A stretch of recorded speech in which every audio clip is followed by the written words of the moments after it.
Hey guys, so I might get an interruption in a second. I've been telling the cat he's over on some poster board that I've used to work on some stuff, like tearing it up. He seems to do it as soon as I stop looking, so hopefully he won't interrupt. But speaking of that, so I just want to start off something funny. So I told a story about going downtown the other day, and I bought some stuff, and I had said, like, I'm fascinated with octopus. Like, that's why I explained why my channel's named the way it is. But so I bought this octopus. I'm gonna show it to you guys. I bought this little octopus thing, and I thought it was cute. And it was from one of those, like, handmade, I forget what they call it, but where all the profits go to the person who made it. But anyway, so I had it hanging up, like, behind me on something, and the cat kept trying to get it, and I was like, oh, this is bugging me so much. Well, I had saved a little tag since it had said, here he goes. Hold on. No, no, no. Pippin. Hey, I'm gonna give it to him in a second. That's part of it. But so anyway, I kept saying, no, no, don't get that, don't get that, because I just bought it for like a little trinket. But so then I came across the tag, and I looked at the tag, and it said cat toy. So then I was like, I'm just going to take it down and give it to him because it obviously is a cat toy. And I guess he was trying to tell me, like, can you get that cat toy down so I can play with it? But I didn't know that when I bought it. I just bought it because I liked it. So anyway, I just thought that was funny. Um, Little things like that that happen. And sometimes you need a laugh, right? So this video, I thought I would talk about authenticity, because I think that that is something that our world is lacking a lot of times. It's like we have these surges that come up where people try to be authentic, and then we have these I don't know what you would call it, societal ways of thinking or whatever that are like, no, don't be authentic, totally be something else. We're going to fit you in a box, look this way, dress this way, speak this way, all that.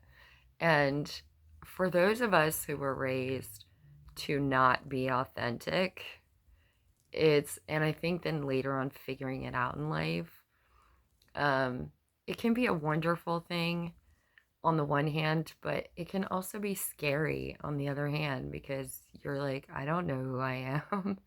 And if you were raised to always be something for somebody else, those of us who think like we were raised to be tools, or we were raised to be like mini versions of somebody, or we were raised, to with expectations from our parents or something, then we get, I think, depersonalized, where you just spend life thinking like, who am I'm only this person through, I'm only whoever I am through somebody else's eyes, through some other relationship.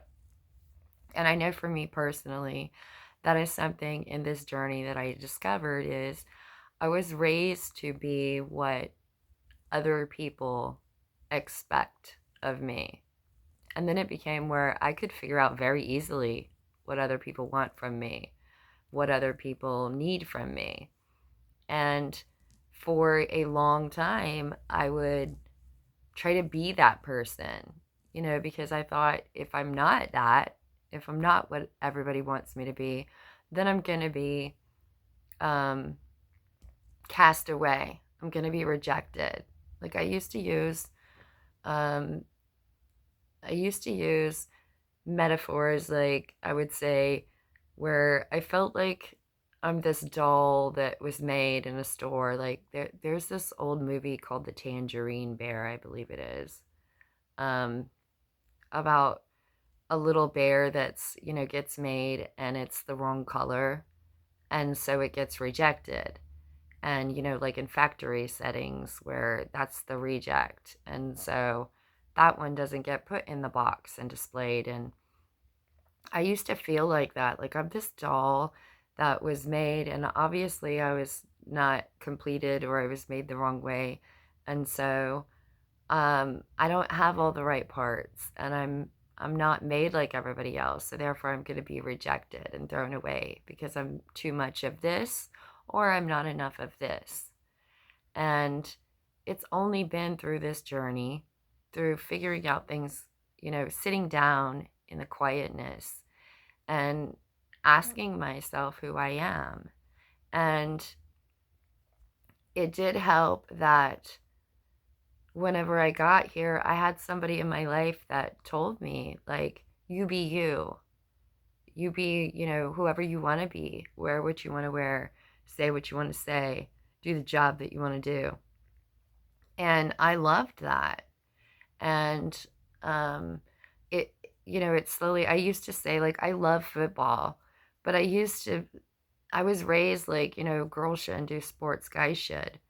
So I would always be like, well, I'm a fan, but it's not okay for girls to be fans. Like not paying attention to. There's a lot of football fans that are women, in case anybody hasn't noticed. But this person that I had said, just admit it. Like you're a Denver fan. Like, because I would always say like, I'm a fan, but I'm not that girl who's gonna become the fan of the team of whoever, whatever guy I'm dating. And I used to watch college ball a lot more. And when we moved to the South, I can remember like the time frame that we moved in was right before Alabama played Auburn. And the kids in school did not want to know where I was from, anything about me, likes, dislikes. They just said, are you for Auburn or Alabama? And at the time I was a CU fan. So I was like, I'm not. I'm a CU fan. They're like, nope, you got to pick. You got to pick Alabama or Auburn. And I was like, but I'm not. I'm not from here. I'm not I'm not going to pick a side because I mean that's a big rival for those of you that know. But so I would always, think like I can't get the gear because I'm the girl. I can't admit that I like that because I'm the girl, you know, at the same time with that thought process in my head, but at the same time knowing like I'm the one calling the plays too.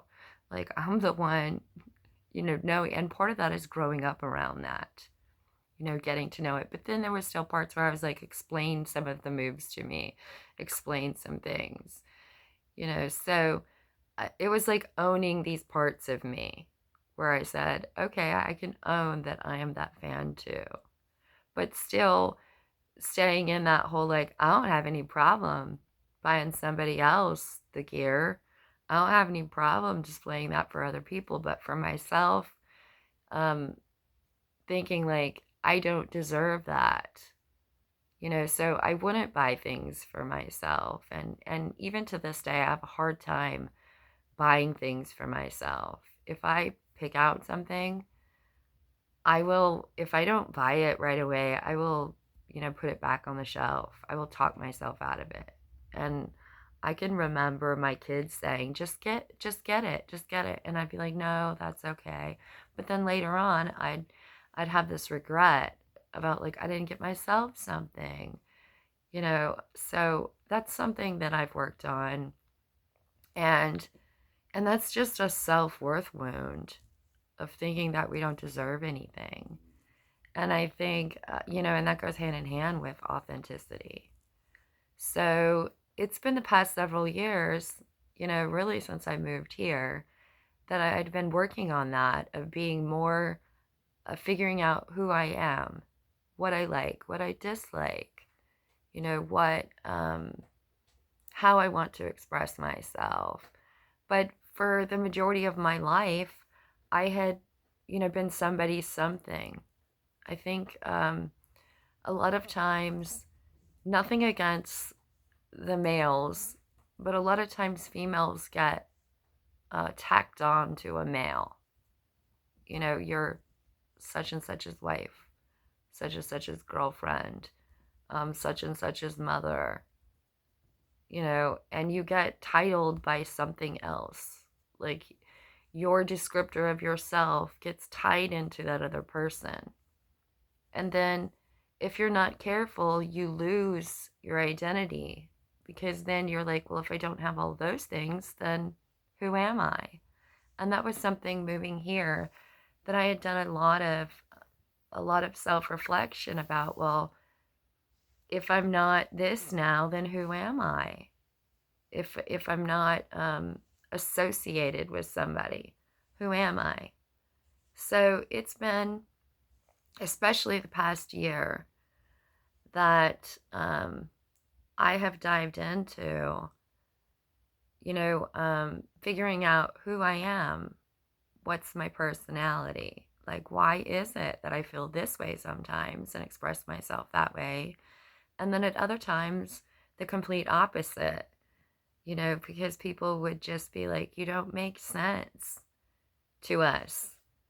And of course, I would always be like, yes, I know that. I've felt misunderstood my whole life. I've had people say, sometimes, even in the way that I talk, that you could figure out the way that a person talks usually from where they are. Well, if you've spent a whole lifetime moving around different places to different places, when you are forming speech patterns and stuff, then you're going to throw in different stuff. So it's that whole thing about, do you call a soda a pop? Do you call it a Coke? Do you say y'all? Do you say dude? And for me, I do not like the word y'all for whatever reason. If you guys ever hear me say that there is something going on, and I don't know if it's because I related moving to the South. I really loved where I lived before we did that. And when we moved to the South, I just really didn't like it. It just, I don't know if it was because it was that time in my life for high school, or if it was moving away from family. But I just had a lot of negative associations. I told in a previous video, my mother dropped me off to get my hair trimmed, and I had them cut it all off and had a tail in the back. And I had never done that in my life. And just got, into this anti-me phase. And then when then later on I couldn't fix my hair, and it grew to, if you've ever, for those of you who have had long hair and then you cut it off and then you want to grow it back out, it creates like a bowl on your head where you can't quite do anything with it. And I hated it. And then I got told, like, you should have listened to me, and that's what you get for cutting off your hair. And so this created like a fear in me to try new things a lot of times, I think, because of my own regrets, or from feeling like other people would be like, see, I told you so, and living in that regret, and then being angry at myself for impulsive decisions, or something like that. So authenticity, trying to figure out who you are in this kind of mad world that we have going on, creates so much frustration, I think, for so many people, because it seems like the world is just changing faster and faster all the time. And it goes from,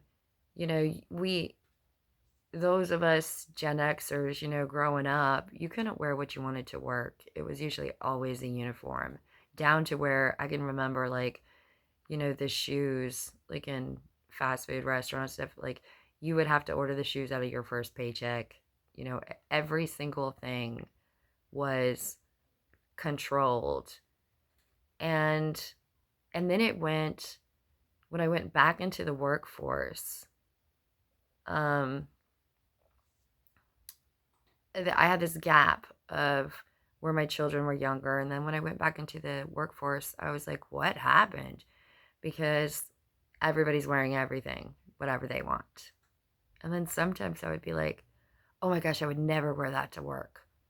I would never wear that to church. I would never wear that out in public.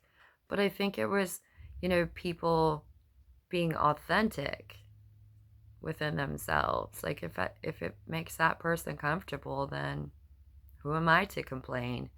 You know, those are my standards, but my standards might not be the same as others. So that is one thing that I think that those of us who grew up in controlled environments, who felt like we had no choices for things, struggle with later on in life when we're trying to figure out who we are, because we kind of feel lost. It's like sometimes we're waiting for people to tell us who we are because we don't know, you know. So a lot of it's then experimenting, you know, of do I want my hair long? Do I want my hair short? You know, do I want do I want to wear these clothes or do I want to wear these clothes? And for me personally, everything was so controlled all the time, down to the way I talked, that it made me afraid of, I guess it would be afraid of myself, afraid of me making mistakes, and then later on regretting them, because it would be, you know, and then that keeps you in like the preparation mode of, I've got to prepare for disaster. You know, I've got to be hyper vigilant for everything because what if it's wrong? And so I did my hair used to be red because when I was pregnant, my hair started doing like patches of red. And they say that pregnancy does that, changes your hormones and it can change your hair color and stuff. But it, I started dyeing it red afterwards. And then people would say, like, oh, you know, your hair looks beautiful because I have pale skin and freckles. And so normally my natural hair color is dark brown. So then people would ask me all the time, are you sick? Do you feel well? You know, and I'd be like, I'm just white. I'm just really pale. Like I feel fine. But it would make me feel self-conscious all the time. So dyeing my hair that color, um, I felt really confident and then people would be like, "Oh, your hair looks beautiful," which everybody, you know, likes compliments. And so it made me feel good. But then I had people comment later on about like, "Oh, well, it's 'cause you're a ginger." You know what I mean? Like you have that fiery personality because you're a ginger. And I was like, no, it's my hair's not even naturally red. Like my fiery personality doesn't have anything to do with being a ginger because I'm not, you know. And so then I went through a year ago. I I had done like a couple streaks here and there of color in my hair, but I had never like full blown dyed my hair some drastic color or something. But I had wanted to do that because I was reaching that individualistic stage of, you know, well, I want to do some of the things that I never ever felt like I could do.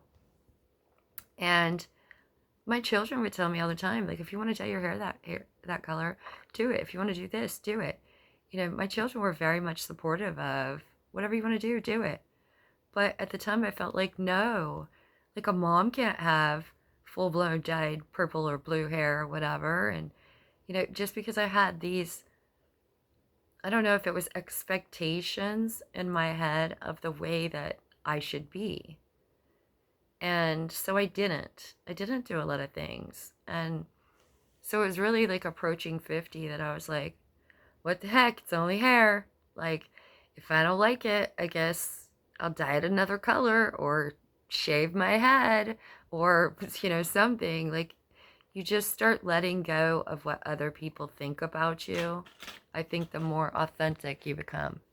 Hold on a second. No, no. Here. Here's your toy. There. Go play with that one. Sorry, he's getting into something again. It is always when I'm like focused on something else. Otherwise, he was just laying here sleeping for the longest time. But he's the cat that's into everything, whereas my other cat's like sleeping all day. And then when I go to bed at night, she's like, "Hey, want to talk?" So no, right there, go play with that. Sorry. So, in trying to be authentic, I just started diving into, well, how do I want to dress? How do I want to talk? Like, what kind of music do I want to listen to? What kind of things do I, want to experience? And a lot of, see, now I'm distracted again. Like that, that's probably going to be my catchphrase. It's like, oh, the cat distracted me again. Because I'm just looking over like, dude, please stop getting into stuff. But that's part of having a cat. On the one hand, I love that cats are pretty independent and not as needy as a dog. Because, dogs sometimes are just in your face all the time. But cats are like that too. But cats can get into everything and jump on everything. And sometimes it's so frustrating. I used to joke and be like, it's like we have toddlers constantly. Like, no, don't get into that. No, you're going to hurt yourself. Don't jump off of that. Don't. Anyway, I know I'm on authenticity. So I'm not completely off of topic. It's just sometimes you have to laugh because otherwise I'm like, dude, for the 50 millionth time, that is not your thing. And you can't really hide things from cats, right? Because they're going to get into everything. So, that's a free spirit in them, I guess. So, so part of my authenticity was speaking up more. Like that, I think that was my biggest, not only like physical appearance, was a weakness and an insecurity in me because I've always been insecure of my physical self. I think sometimes us feminine more, and once again, I don't mean to say that the guys don't get it, the more masculine doesn't get it, but the feminine part of me has always been so insecure about, I have so many like little black dresses, I guess that's what they call them, that the few times that I'd go out shopping, that I would pick out dresses and try them on and be like, yes, this makes me feel this certain way. But then they just go in my closet. Like something about, getting dressed up and going out on my own, because I want to be viewed a certain way. I guess I would get more self-conscious publicly, or I think the society does that sometimes about like the way that people should look. And for me, it was like, yeah, I want to look sexy for myself, but that doesn't mean that I'm trying to attract every person, to make a move on me. Because then that's where a lot of people get in their mind, like that was your intent. When a lot of it would be like, no, this is for me to feel this way, within myself. So I have like so many more feminine, clothing that, and that's, once again, it's like so hard to describe anymore, like feminine and masculine, because people get offended either way. If you're trying to say something's feminine and then the masculine side will be like, well, this is feminine too, or, oh, that's masculine, something just, it's so frustrating these days trying to express yourself. But for me, um, not only my physical appearance, which, like I said, I dyed my hair last year completely purple, and it was so, so, so dark when I first got it, and I was not happy. It had a lot of, it reminded me of something and had a lot of negative things to it that I thought, like, when I look in the mirror, I don't like what I see. And that person had helped talk me through it, you know. Um, and then it lightened up a little bit, and then I felt better. And part of it was probably because there was, like, dye everywhere, and so it just looked like a wig more. But then after it, blended away, blended in and stuff, and then I was like, yeah, I got purple hair, and I would have the clients that I worked with or people I interacted with be like, why did you dye your hair purple? Like, aren't you old? And I was thinking, well, yeah, in like years, but my spirit isn't. So I never got to do this when I was younger. And then I felt like I couldn't do it when I was older because I was afraid of what people would think. And then now I don't care what people think. So yeah, I'm going to dye it whatever color I want, just getting more confident in myself. But then in my speech, still being so insecure. And I think this is where this has helped me. And I've stated, I'm going to keep talking. I'm going to, even if there's no views for stuff, I think too many times people like chasing views, chasing numbers, chasing likes, chasing that. I fully want to do something with speaking and, helping people with transforming themselves, into who they want to be, into discovering who they want to be. But if that doesn't work, I'm going to keep trying. I'm never going to give up. But if that doesn't work when I need it to, because of some timeline I put in my head of like, oh, I'm going to run out of the money that I have, so then I'm never going to do this again. That's self-limiting beliefs that people give themselves. And for me, I've just said, see, now he's over there playing with that little octopus thing, making noise. A whole house, almost the whole entire house is carpeted. And he's got to get on that poster board with that little toy to make noise. Because I think he likes just making noise. I think he likes hearing the sound of himself. Maybe that's what cats do, like hearing their own sounds. I don't know. So that's the sound in the background if you hear it. Sorry. He's got the little octopus toy and just going at it.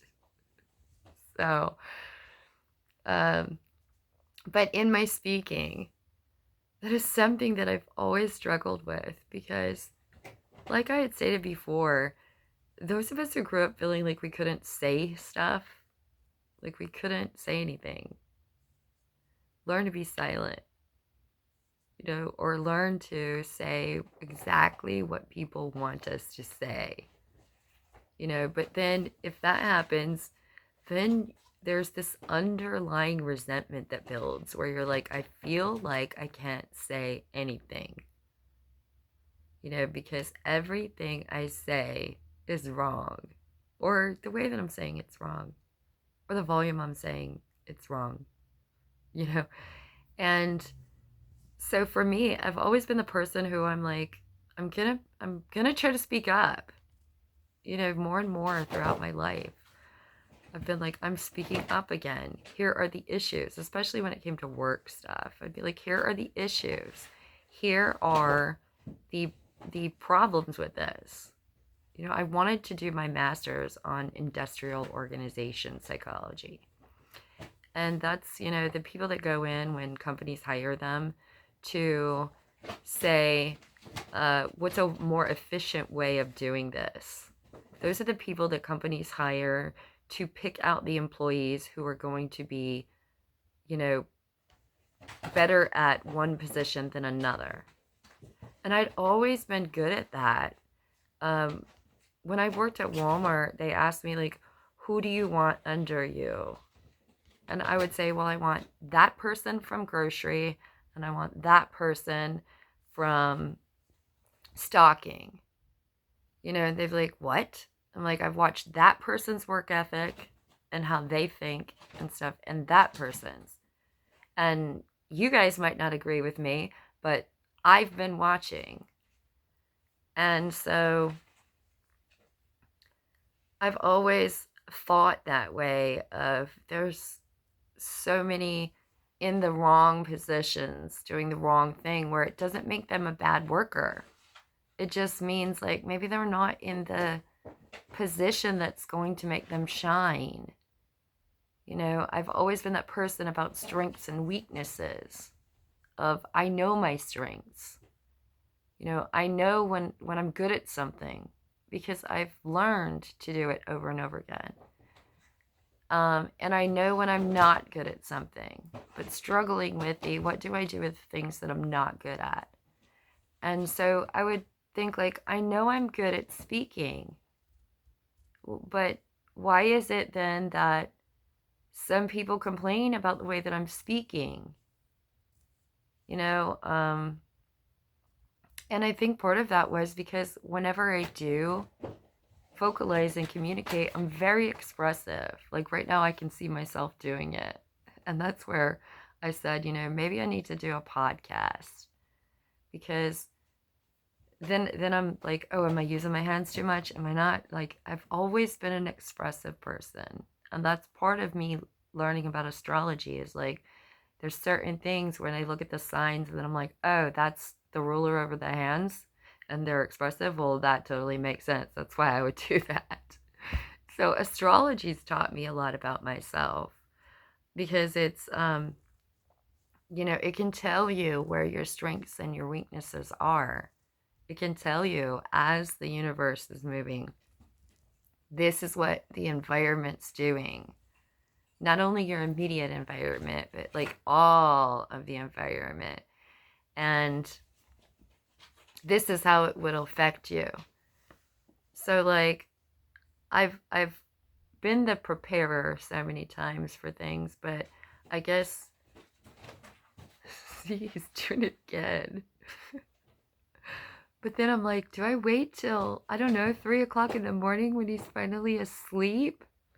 Because both of them, I used to be at work all day, and so I'm pretty sure they would sleep all day. And then I would come home and then they'd be up for a while and play and, give them some attention, and then they go back to sleep. But it's like now that I'm home all the time, it only seems like when I'm in the middle of something that one of them's like into something. It's usually him. He's usually the one that's just like, oh, you're watching this TV show? Well, let me hop in front of your face and do this. And anyway, but it creates laughs, right? I mean, that's why I think people watch videos of cats a lot of times, because cats are hilarious if you watch them. So, trying to be authentic in my speech was, even within trying to make these videos, there's been so many times that I sit down, I'll start recording something, and then stuff like that happens, and then I stop the recording because I'm like, oh, you have to have this perfect recording where nothing happens. That's not life. That's not reality. That's the movies. You know what I mean? That's pre-recorded and edited stuff. And maybe at some other time I'll start editing stuff more, but right now I'm just like, I don't have the mental capacity to edit everything. I don't have, the holidays are hard. The what I'm currently going through, is hard. And you have to have like mental space to be able to learn new things. And for me, it's just like, if I wait until I know everything and I know how to do it perfectly, I'm either going to be 98 years old or I'm never going to get it done. So I might as well start. You don't have to be perfect to start anything. You just have to initiate it. You just have to start it. And then as you go, you get better and better. And you learn to forgive yourself, and you learn, things that maybe you already didn't know. There's a lot of times that's what I felt like. I'm like, man, I always learn about it afterwards. And I'm like, that would have been nice to know. You know, that frustrates me so much where I'm like, thanks, universe, for showing up 2 hours afterwards. Because I would have liked to know that in advance in order to save me all the frustration and problems and stuff. And I mean, okay, funny story. I'm going to get back to authenticity, but that just reminded me because part of being authentic is knowing yourself and knowing that it's okay to make mistakes. It's okay to fail at things. It's okay to sometimes not figure it out until the end or figure it out till it's over. Because you can always start again. You can or you can know the next time that that's a piece of information if you retain it that you could use. But so I was telling my friend this the other day. When I was pregnant, my husband, who's now my ex-husband, was deployed, and he had this big oak desk. I mean, this big wraparound solid oak desk that was in pieces. You had to take it apart in pieces, and I don't even remember how many pieces it was, but he had always taken it apart and put it back together because it was his desk before we got married. But he was gone, and I was pregnant, and I was in that last stage where they say you're nesting, and you start cleaning and organizing everything and doing everything for the baby to come. And it was I can't remember, I think it was in the bedroom. And I was going to move it to the living room or maybe it was in the living room, I was going to move it to the bedroom. I don't even remember. It was one of the two, but because I think it was I'm like, I don't know. Anyway, so I went to move it, and I knew what tool to move it with, but if you're not raised to know the names of tools and what they do because the other person had always used them, you don't know that. So I got out the ratchet because it was one of those like bolted, and I got out the ratchet, not knowing what a ratchet does. I just thought, oh, well, you just stick it in there and you turn it and then you take it out. And then you just stick it over the bolt and you turn it and you take it out. And I did this for hours. And I can remember calling my mother after I finally got it put together. It was like the second to last piece, maybe let's say it had 50 bolts, and it was not taking it apart, because I didn't learn this taking it apart. It was putting it back together.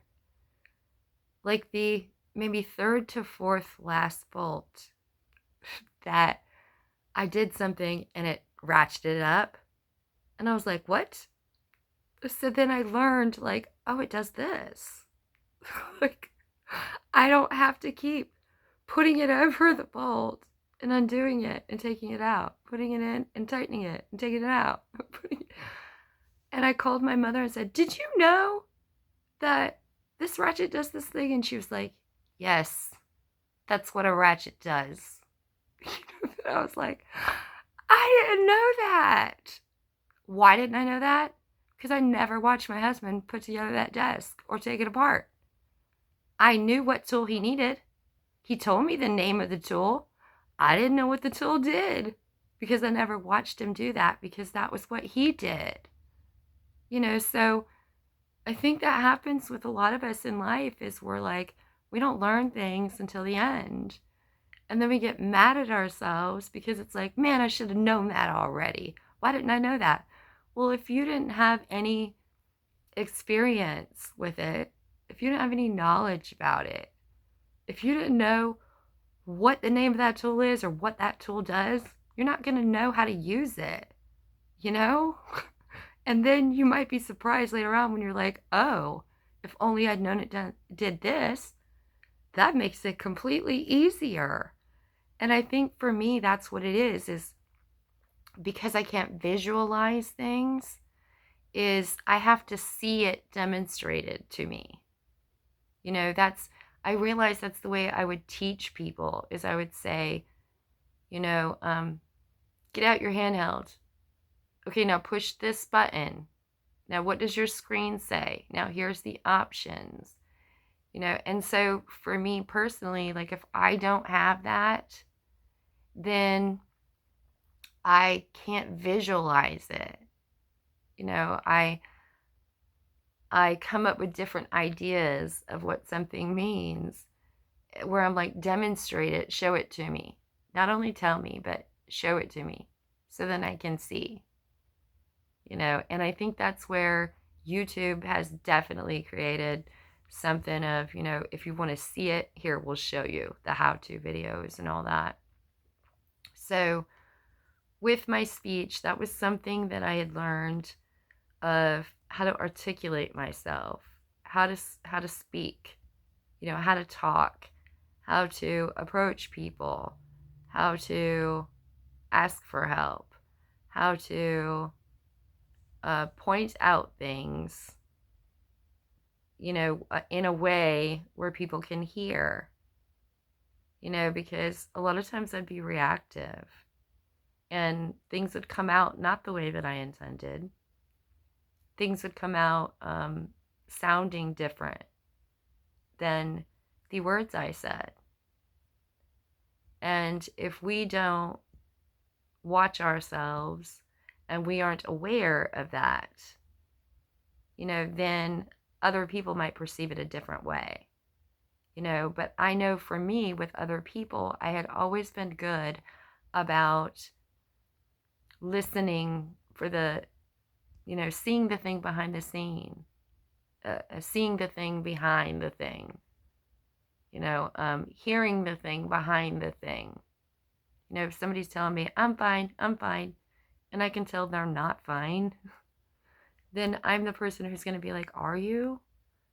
Because it seems like you're not. It seems like you're sad. It seems like you're mad. It seems like this. You know, is this true? But with myself, not being aware of that a lot of times, of, you know, I'm big on injustice. So I'm the person, like, if you charge me 5 cents more than what was advertised, I'm probably going to point it out, you know, because that's not the way it was advertised. That means you're lying, you know. But if I take it out on the cashier who has no freaking clue because they're not the ones who put the price there, you know, then the cashier feels like, gee, why is this person upset at me? Because the price is different, because I didn't make that, you know. So then I'd be the person like, let's go to customer service, you know. I'm sorry, do you have a manager here? And I know that's where a lot of us get that whole, that wherever that thing came from about Karens, where I'm like, fine, call me a Karen, whatever. Like, I'm just trying to buy the product for the price that you advertised it at, because that's the reason that I picked it. And if I get up there and you're charging me more money than what was advertised, then, you know, that's just lying to me. That's an injustice to me, because that's my money that I earned, you know, to spend in your establishment.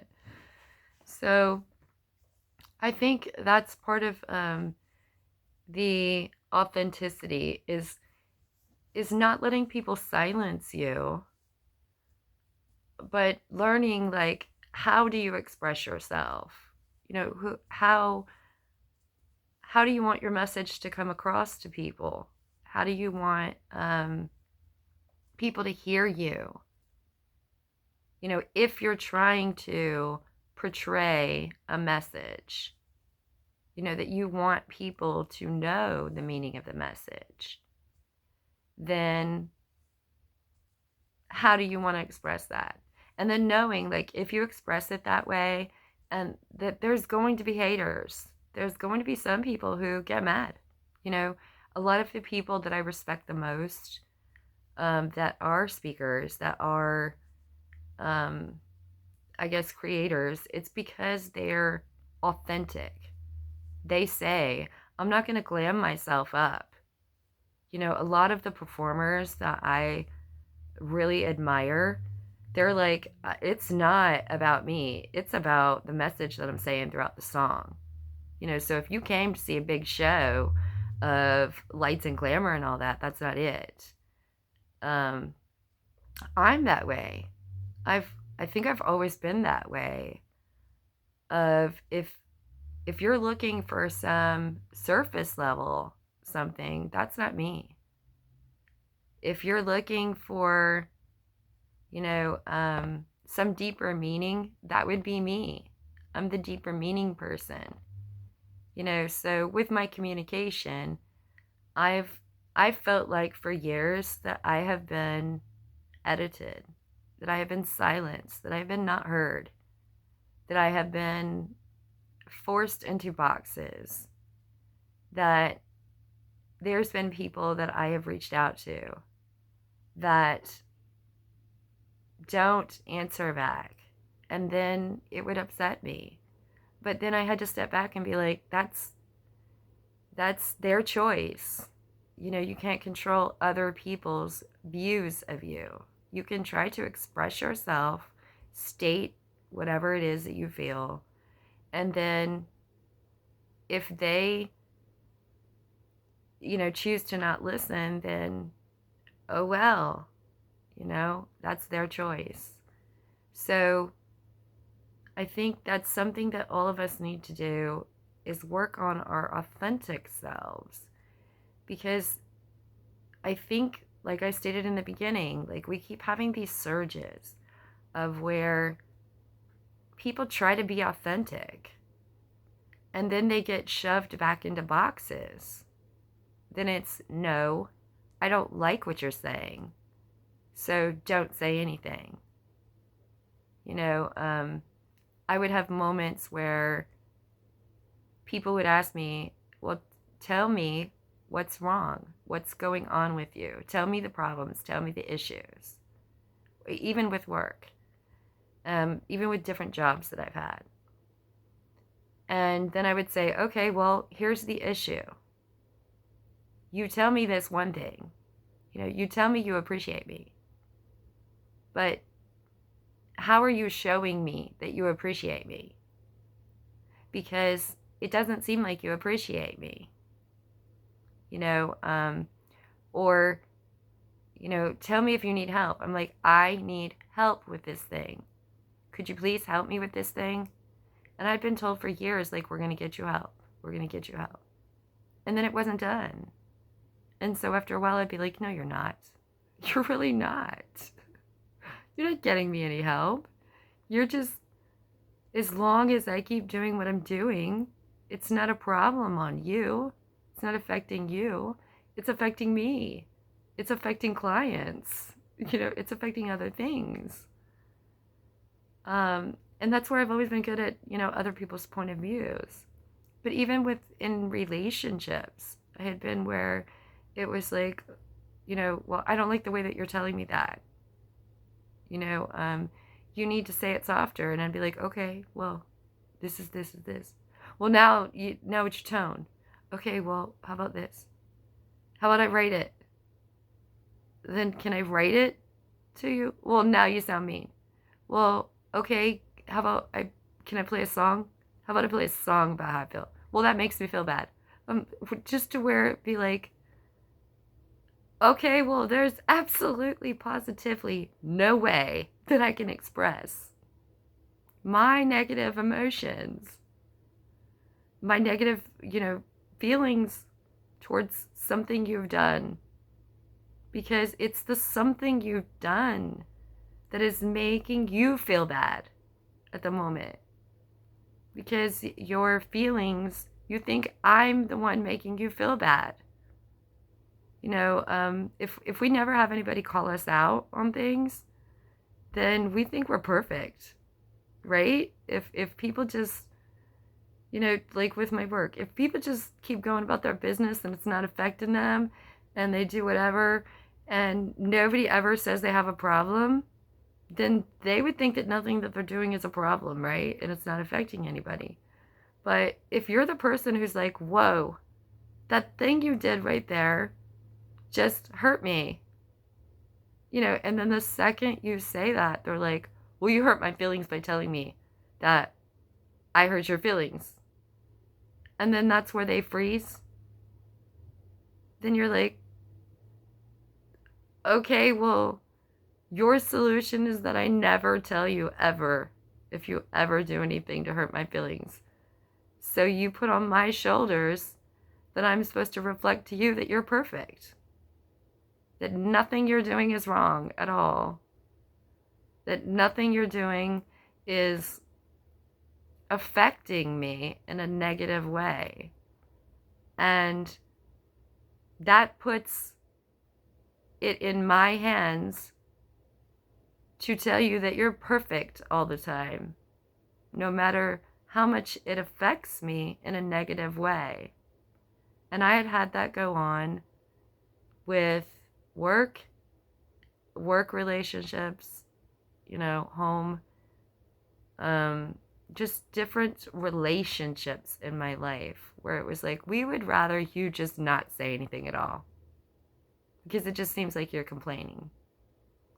I'm like, okay, well, I'm only complaining because this is affecting me in such a negative way that I feel like I'm invisible. I feel like I can't be seen. I feel like nobody's hearing me. Nobody's seeing me. Does anybody see that I'm being affected in a negative way? Because feeling invisible, not only are you not authentic, but it's like you're not seen at all. You feel like a ghost. You feel like you're put back into that position that you were in earlier in life where it was like, you want me to be whatever you want me to be. Whatever makes you feel good. Whatever makes you safe. Whatever makes you look perfect. And that is not reality. That cannot be done. Like, nobody's perfect.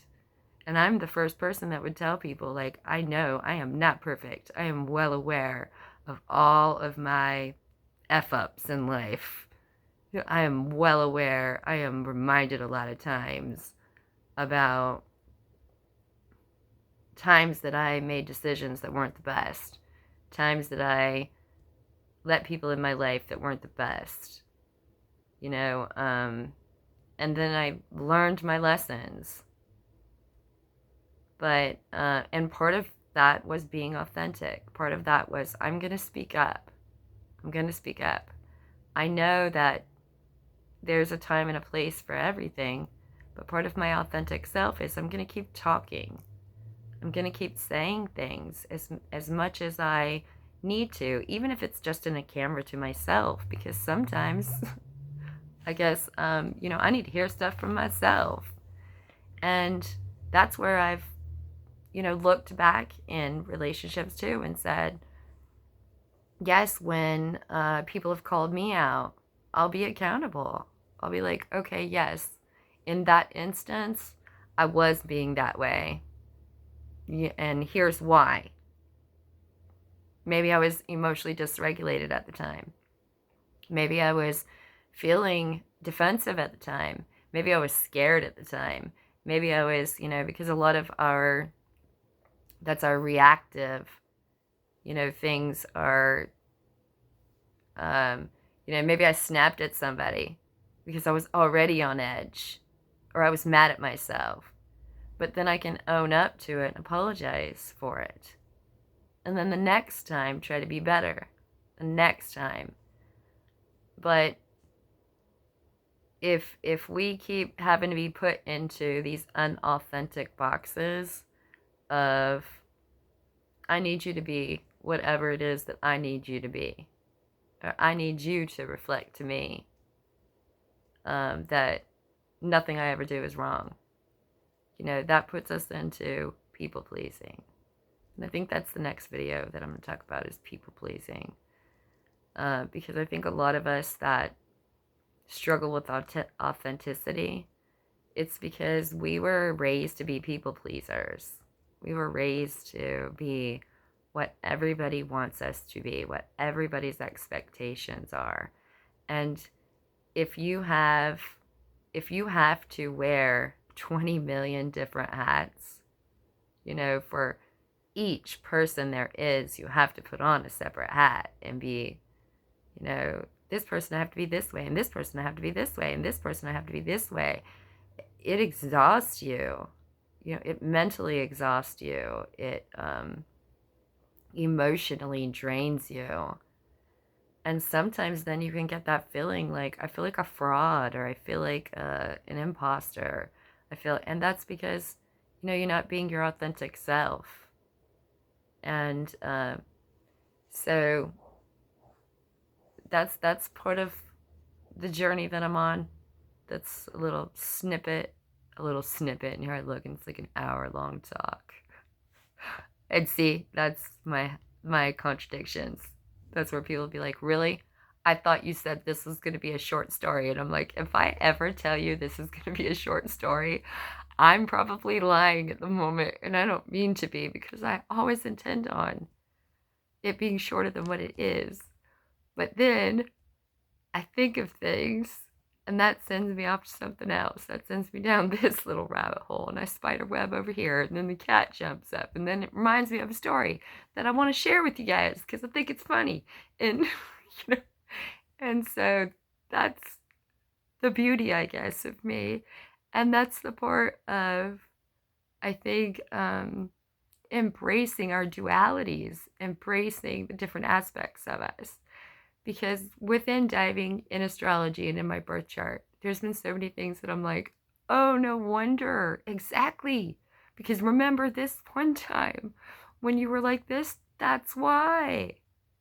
Just like, I don't even know if I mentioned this in a previous one, but I looked up, and planets are assigned a masculine and feminine energies, and I was like, oh my gosh, the majority of mine are masculine. No wonder.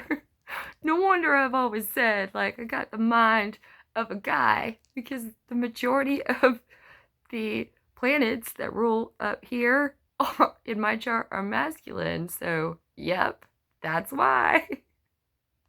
Totally makes sense. And a lot of times I'm a make sense person. Like, I have to know the whys, and even if the make sense part is just absurd, or funny, I'm like, yep, that's why. That totally makes sense.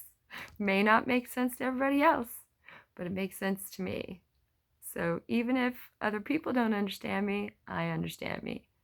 And I think there's a lot of us out there like that, and like I said, even if it's just one other person, at least that's one other person who didn't just sit there feeling misunderstood or silenced or inauthentic, because then that just makes you feel like a fraudster. And then if you know that, like, you want me to be what you want me to be, that just makes you feel like you're controlled to be a fraudster.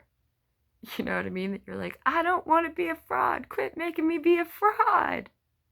And that's been me my whole life. It's like, quit telling me to wipe my tears and put on a happy face because I'm not happy. Could you please stop first? And then I could wipe my own tears, and you could help me out a little bit and, tell me I'm not horrible. And then, guess what? My happy face will show up. But anyway, so I'll chat with you guys later. And see, now, got towards the end. Now the cat's probably sleeping because he's waiting until I start the next video. So hope you guys are having a good night, and happy holidays.